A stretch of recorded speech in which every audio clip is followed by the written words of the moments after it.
नमस्कार विद्यार्थी मित्रांनो, माय मराठी स्कूल युट्यूब चॅनलवर तुमचं सगळ्यांचं स्वागत आहे. आज आपण काय पाहणार आहोत तर ब्रेन डेव्हलपमेंट स्कॉलरशिप त्यामधील इयत्ता 6वीतला घटक जो आहे शेकडेवारी त्यातील भाग 2 भाग 1 आपण मागे पाहिला आणि आज आपण भाग 2 पाहणार आहोत. व्हिडिओला मी सुरुवात करतोच तत्पूर्वी तुम्ही जर आपल्या माय मराठी स्कूल युट्यूब चॅनलला सबस्क्राईब केलं नसेल पटकन सबस्क्राईब करून घ्या, बेलच्या आयकॉनला पण क्लिक करा जेणेकरून मी एखादा व्हिडिओ अपलोड केला की लगेच तुम्हाला कळेल. आता प्रत्यक्षात व्हिडिओला सुरुवात करूया. बघा, पहिला प्रश्न आहे 1500चे किती टक्के म्हणजे 120 होतील? 1500 1500 त्याचे किती टक्के? आता टक्के म्हणजे माहिती आहे तुम्हाला, छेदस्थानी 100 पाहिजे. आता टक्के माहिती आहेत का आपल्याला? नाही. मग आपण ते मानू एक्स. बघा, मग मी पहिल्यांदा लिहितो 1500 गुणिले एक्स आणि छेदस्थानी 100. टक्केवारी करायची तर तुम्हाला छेदस्थानी 100 पाहिजे. मग या 1500चे किती टक्के 120 होतील? म्हणजे उत्तर किती असणार आहे? 120. बरोबर आहे. 1500चे एक्स टक्के बरोबर 120. आपल्याला एक्स ची किंमत काढायची, बरोबर आहे ना. पहिल्यांदा बघा, या शून्याला या शून्याचा भाग गेला, या शून्याला या शून्याचा भाग गेला. शून्याला शून्याचा भाग जात नाहीये, तर या शून्याला हे शून्य गेलं म्हणजे काय तर 100नी या 100ला भागलं 1 आणि 100नी 1500ला भागलं 15 असं उत्तर आहे. शून्याला शून्याचा भाग नाही जात. तर काय करतो आपण, ह्या शून्याला हे शून्य घालवलं म्हणजेच या ठिकाणी 10नी भागलं, नंतर या शून्याला हे शून्य गेलं म्हणजे पुन्हा 10नी भागलं म्हणजेच काय एकूण 100नी दोघांनाही भागलं. एवढं कळलं. आता पुढे बघा, 15x बरोबर 120. एक्स ची किंमत काढायची, एकटं ठेवायचं आहे. 15 विरुद्ध दिशेला पाठवायचे. विरुद्ध दिशेला पाठवत असताना ते भागाकार होणार कारण इकडे गुणाकार आहे. जेव्हा तुम्ही विरुद्ध दिशेला ते पाठवत असता तेव्हा डाव्या बाजूला समजा बेरीज आहे तर उजव्या बाजूला वजाबाकी होईल. डाव्या बाजूला वजाबाकी आहे तर उजव्या बाजूला बेरीज होईल. डाव्या बाजूला गुणाकार आहे तर उजव्या बाजूला जाताना भागाकार होईल. ठीक आहे, कळलं. मग एक्स बरोबर 120 छेद 15 बरोबर 15 × 120. एक्स बरोबर 8 आहे का? 8%. म्हणजे 1500चे 8% बरोबर 120 होते. पहिलं उदाहरण एकदम सोपं होतं. आता दुसरं उदाहरण बघा. युद्धामध्ये 20% सैनिक मारले गेले. 20% मारले गेले. उरलेले सैनिक म्हणजे जे राहिले शिल्लक म्हणजे युद्धामध्ये पहिले 20% मारले गेले, त्याच्यानंतर जे उरलेले सैनिक होते त्यापैकी 10% सैनिक आजारामुळे वारले. ठीक आहे. पुन्हा त्यातून जे उरले त्या उरलेल्यांपैकी 10% सैनिक जायबंदी झाले. जर शेवटी 64,800 सैनिक शिल्लक राहिले असतील तर सुरुवातीला सैन्य दलात किती सैनिक होते? ठीक आहे. आता आपण काय करूया, पहिल्यांदा सुरुवातीचे सैनिक 100 मानू. ठीक आहे. सुरुवातीचे सैनिक किती मानूया? 100. सुरुवातीचे सैनिक 100 मानू. कळतंय? सोपं आहे. सुरुवातीचे सैनिक 100 मानू. 20% सैनिक मारले गेले म्हणजे 100 मधून 20. शेकडेवारी 100ला धरूनच असते ना. मग त्या 100 पैकी 20 सैनिक मारले गेले म्हणजे उरले किती? 100 वजा 20 उरले किती सांगा मला? 80 सैनिक उरले. ह्या पहिल्या ह्याच्यानंतर आता पुढे उरलेले हे सैनिक आहेत ना, त्या उरलेल्या सैनिकांपैकी 10% सैनिक आजारामुळे वारले. म्हणजे हे जे 80 आहेत त्यातून पुन्हा 10% आजारामुळे वारले. मग 80चे 10% 8 होतात ना. बघा करून बघूया. 80चे 10% कसं आहे? या शून्याला हा शून्य गेला, या शून्याला हा शून्य गेला म्हणजे 8. म्हणजे 8 काय झाले? वारले आजारामुळे. मग होते किती? 80 होते, बरोबर ना. मग 80तून 8 गेले म्हणजे किती राहिले सांगा मला? 80तून 8 गेले म्हणजे राहिले किती? 72. आता 72 सैनिक उरले. सुरुवातीला किती होते? 100. हे आपण मानलेलं आहे. आता बघा, या 72चं काय झालं? पुन्हा 10% सैनिक जायबंदी झाले. जायबंदी म्हणजे जखमी झाले युद्धात. तर ते पण आपल्याला नको. म्हणजे या ठिकाणी बघा 72च्या 10%. बरोबर. म्हणजे आता हे कसं काढा? या शून्याला हा शून्य गेला 72/10 बरोबर 7.2. ठीक आहे, म्हणजे हे एवढे सैनिक काय झाले, जायबंदी झाली. म्हणजे राहिले किती, मग पुन्हा 72 मधून 7.2 वजा करा. ठीक आहे, 8.0 आणि 64. कळलं, 64.8. हे काय राहिले सैनिक. सुरुवातीला किती होते, 100. बरोबर आहे. आता किती राहिले, 64.8. आपल्या उदाहरणात किती आहेत, 64,800.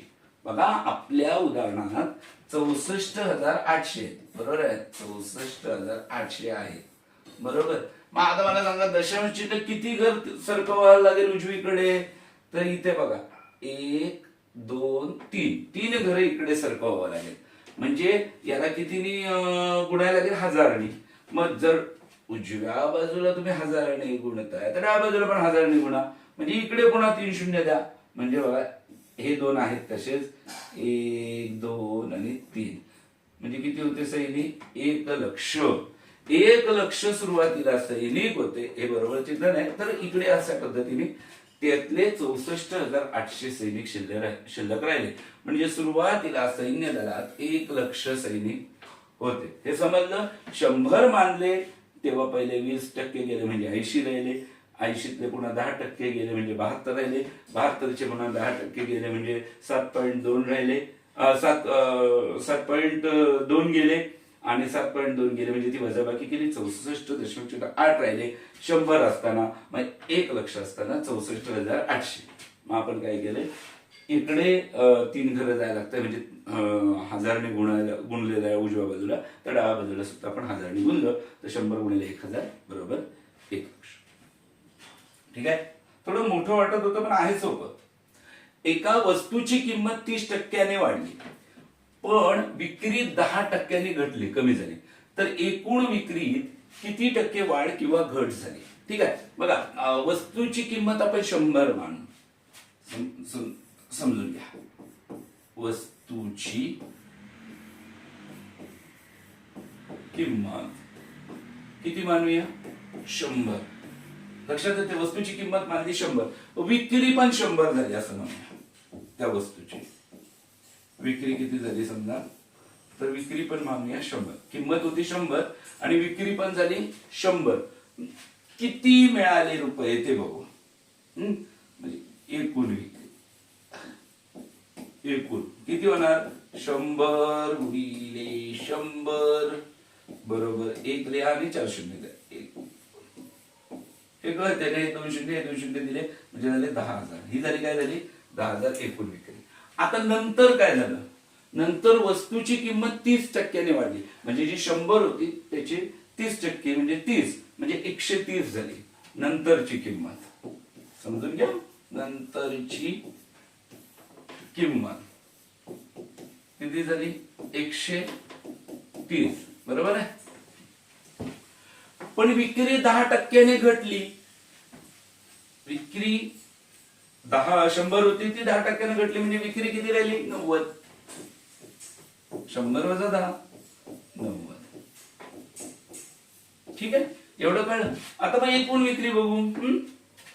एकूण विक्री किती होते ते 130 गुणिले 90 बरोबर आहे.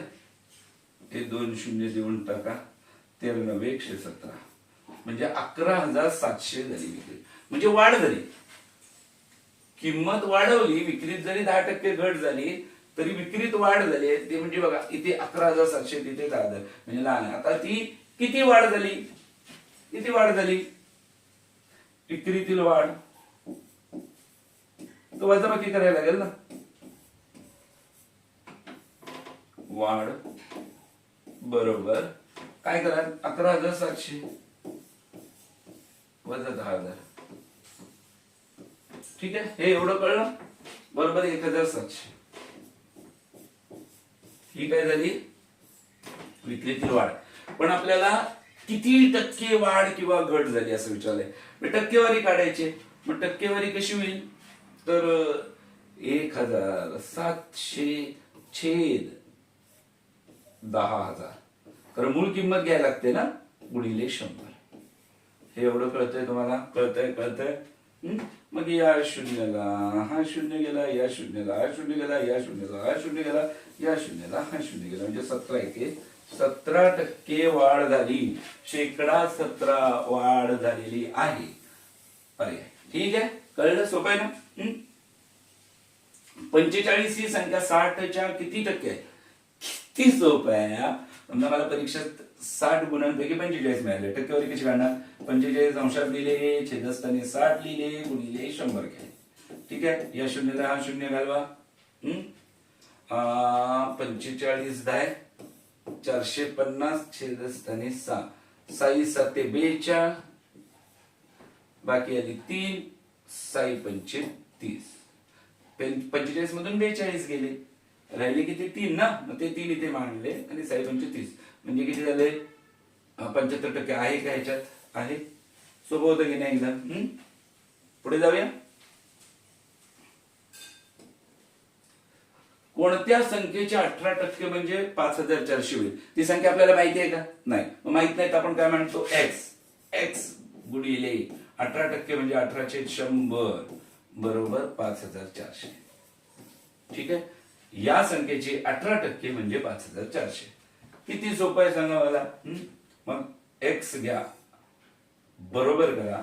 5400 मी आहे तसंच लिहिलं. इथे काय केलं ते समजून घ्या. इथे मी 100 केले आणि छेदस्थानी 18 लिहिले. का केलं? इकडे बघा, एक्स आणि 18 मध्ये गुणाकाराची क्रिया, पलीकडे जाताना भागाकाराची क्रिया होईल म्हणून 18 खाली गेले. 100 छेदस्थानी म्हणजे भागाकाराची क्रिया, विरुद्ध दिशेला जाताना गुणाकाराची क्रिया, विरुद्ध दिशेला जाताना विरुद्ध क्रिया. हा आपल्याला नियम माहिती आहे. मग आता या ठिकाणी बघा, 18 ने 54 भाग जातो की नाही? 18 त्रिक 54, पुढचे शून्य बरोबर. 300 गुणिले 100. 1 2 3 4 4 शून्य देऊन टाका. 1 2 3 4 3 1 3 म्हणजे किती आलं? 30,000. आहे का पर्यायात? 30,000. ठीक आहे. म्हणजे 30,000 चे 18% म्हणजे 5400 होईल. पुढे 45% अपूर्णांकात रूपांतर करा. मला वाटतं पहिल्या भागात झालंय, पण परत बघूया. 45% म्हणजे 45/100 अपूर्णांकात रूपांतर करायचं आहे का पर्याय? नाहीये. पुढे जाऊया का? पुढे काय करणार? 45 आणि 100 या दोघांनाही कोणत्या संख्येने भाग जातो? 5 ने जातो. 5ची कसोटी माहिती आहे. ज्या संख्येच्या एकक स्थानी 0 किंवा 5 असेल त्या संख्येला 5 ने भाग जातो. 5 9 45 9 छेद 5 2 10 5 0 0 म्हणजे 20. 9/20 आहे पर्याय. कळतंय किती सोपं होतं? टक्क्याच्या अपूर्णांकात रूपांतर करायचं म्हणजे अंश छेदात लिहायचं. 15/28 चे किती टक्के? म्हणजे 3/14. ठीक आहे, लिहून घ्या. 15/28 चे किती टक्के? किती टक्के म्हणजे आपण म्हणूया x/100 टक्के आहे ना, बरोबर 3/14. आहे सोपं? आहे सोपं. एक्स ला एकटं ठेवू, बाकीचं हे सगळं आहे ना, म्हणजे 15 असेल, 28 असेल, 100 पहिलीकडे देऊ पाठवून. कसं करणार? म्हणजे एक्स इथं मी लिहिला, बरोबर. 3/14 पण आहे तसाच लिहिला. छेदस्थानी आहे ते अंशस्थानी जाईल, अंशस्थानी ते छेदस्थानी जाईल. म्हणजे बघा, गुणिले बघा 28 गुणिले 100 आणि इथे छेदस्थानी 15. इथे लिहिलं तरी चालते, काय नाही इशू. ठीक आहे. किंवा सलग जरी छेद केलं तरी चालतं. आता इथे भाग जाईल बघा. 14 1 14 14 2 28 3 1 3 3 5 15 2 गुणिले 100 200. कळतंय? बघा, 1 गुणिले 2 गुणिले 100 200 आणि 1 गुणिले 5 5 200 गुणिले 5 40 होतं ना. 24 5 0 0 40% आहे का? आहे. ठीक आहे, लक्षात आलं कसं केलं ते? हे इथं तेवढं समजून घ्या काय केलं ते. 15 छेदस्थानी जाणार, 28 आणि 100 अंशस्थानी जाणार. विरुद्ध दिशेला विरुद्ध क्रिया. एक्स ही संख्या कमी होऊन वाय एवढी झाली तर टक्केवारीची घट आहे. कारण एक्स जी होती ती वाढायच्या ऐवजी कमी झाली. त्यामुळे ती टक्केवारीची घट दाखवायचं योग्य सूत्र कोणतं? दर्शवणारे योग्य सूत्र कोणते? ठीक आहे. काय एक्स कमी झाले आणि वाय झाले म्हणजे एक्स मोठा आहे, एक्स मधून वाय वजा करा. एवढं तर कळलं. एक्स वजा वाय छेदस्थानी काय येणार, मूळ किंमत कधी पण आपण घेतो. मग मूळ किंमत काय एक्स आणि गुणिले 100. टक्केवारी दाखवायची म्हणजे 100 पाहिजेच गुणाकाराच्या याच्यात. मग एक्स वजा वाय छेद एक्स गुणिले 100 गुणा किती आहे, टक्केवारीची घट झाली त्याच्यामुळे इथं अधिक तर होणारच नाही ना. इथे छेदस्थानी त्यांनी वाय घेतलंय, वाय ही मूळ किंमत नाही आहे. इथे वाय मधून एक्स नाही म्हणजे असं होत नाही. रोहितने 860 रुपये किमतीची बॅग विकत घेतली. दुकानदाराने त्याला 15% सूट दिली. तर रोहितला दुकानदारास किती पैसे द्यावे लागतील. ठीक आहे. 860 रुपये किमतीची बॅग घेतली, लिहितो मी 860. त्याला 15% सूट दिली, 15/100. तर आता मला सांगा 15% सूट दिल्यावर जी रक्कम होईल ती आपण काढू शकतो की नाही. काढू शकतो. ही शून्य, या शून्याला हे शून्य घालवा. 5 त्रिक 15, 5 दुने 10 म्हणजे बघा काय होते 86 गुणिले 3 छेदस्थानी 2. 2 ने 86 ला भाग जातो बघा. 2 चौक 8, 2 त्रिक 7, 43 गुणिले 3. कळते हे कसं आलं ते. 3 त्रिक 9, 3 चौक 12. 129 रुपये सूट दिली. काय म्हणतोय 129 रुपये सूट दिली. बॅगेची किंमत होती किती 860 रुपये. मग 860 रुपये दिलेत का रोहितने त्याला दुकानदाराला. नाही. तर त्यांनी काय केले 129 वजा केले आणि मग दिले. म्हणजे बघा 860 वजा 129 बरोबर 10 गेले 1, 7 3 गेले 3, 8 गेले 7, 731 रुपये दुकानदाराला त्यांनी दिले. पर्यायी इथे आहे 731 रुपये दुकानदाराला दिले. सोपं आहे की नाही. पुढचं 2400 चे 12% हे 8000च्या पी टक्के बरोबर असतील तर पी किती ते आपल्याला हे काही माहित नाही. पण आपल्याला एवढं माहिती आहे की 2400 चे 12% आपण काढू शकतो. 2400 चे 12% काढणं किती सोपं आहे बघा. हे बघा 2400 गुणिले 12/100. 12% म्हणजे काय रे. 12/100. शून्याला शून्य घालवा, शून्याला शून्य घाला. 24 गुणिले 12, 12 चौक 48, 8 चालेल 4, 12 दुने 24 आणि 4 28 म्हणजे 228 काय झालं 2400 चे 12%. हे 8000च्या पी टक्के बरोबर आहे. म्हणजे 288 8000च्या पी टक्के बरोबर आहे. मग कसं काढणार 8000 बघा गुणिले पी टक्के म्हणजे पी छेद 100 बरोबर 288. आहे काय नाही काय. ठीक आहे. शून्याला शून्य, शून्याला शून्य म्हणजे बघा 80 पी काय आलं 80 पी बरोबर 288. 80 पी बरोबर 288. पी ची किंमत काढायची आहे. 80 ला पलीकडे पाठवायचं, इकडे गुणाकाराची क्रिया विरुद्ध दिशेला जाताना भागाकार होईल. म्हणून 288 भागिले 80. ठीक आहे. आता बघूया 8 1 8, 8 2 16, 8 त्रिक 24, 8 चौक 32. नाही मग 3चा भाग लागला. बघा कसं आहे ते 24 म्हणजे बघा 288 वजा 240 किती होतात 8 4 गेले 4 48. म्हणजे इथे मी पहिला भाग तर लिहून ठेवतो 3चा म्हणजे 48 आहे. त्या 48च्या पुढे आपण मांडले 0. बघा 48च्या पुढे मांडले 0. मग इथे 0 मांडले म्हणून इथं दशांश चिन्ह दिलं. क्रमांकाचे घेतलेत ना. मग 8 6 48 हे 6चा भाग लागला. 80 6 480 3 दशांश चिन्ह 6 झालं. उदाहरण झालेलं आहे. 3 दशांश चिन्ह 6% आहे का आहे बघा इथं. आलं लक्षात. आलं लक्षात. एखादी वस्तू विकल्यानंतर तिच्या खरेदी किमतीच्या 3% भाग इतका नफा झाला तर नफ्याची टक्केवारी किती. बघा एखादी वस्तू विकल्यानंतर तिच्या खरेदी किमतीच्या 3/10 भाग इतका नफा झालाय. खरेदी किंमत समजा 100 असेल तर त्या 100च्या 3/10 भाग तर नफ्याची टक्केवारी किती? आता मग तुम्हाला माहिती आहे 3/10चं तुम्ही शेकडेवारीत रूपांतर करू शकता. कसं करू शकता? 10चे बनवायचे 100, 10चे बनवायचे 100, 10 गुणिले 10, 3 गुणिले 10. खाली 100 बनवताना 10 ने गुणलंय तर मग वरती पण 10 नेच गुणायला लागतं. मग 3/10 छेदस्थानी 100 बरोबर 30%. आले का उत्तरात? बघा कुठं आहे. कळलं कसं गेलं ते? खरेदी किमतीच्या 3/10 इतका नफा झालाय. म्हणून या ठिकाणी आपण 30% उत्तर काढलेलं आहे. नफ्याची टक्केवारी 30% आहे. 10 भाग नफा, एकूण भाग 10 त्यातले 3 भाग, एकूण भाग 100 त्यातले 30 भाग. रुद्रला सोनाक्षीपेक्षा 20% गुण मिळाले, कमी मिळाले. तर सोनाक्षीला रुद्रपेक्षा किती टक्के गुण जास्त मिळाले? जास्त गुण कोणाला? सोनाक्षीला.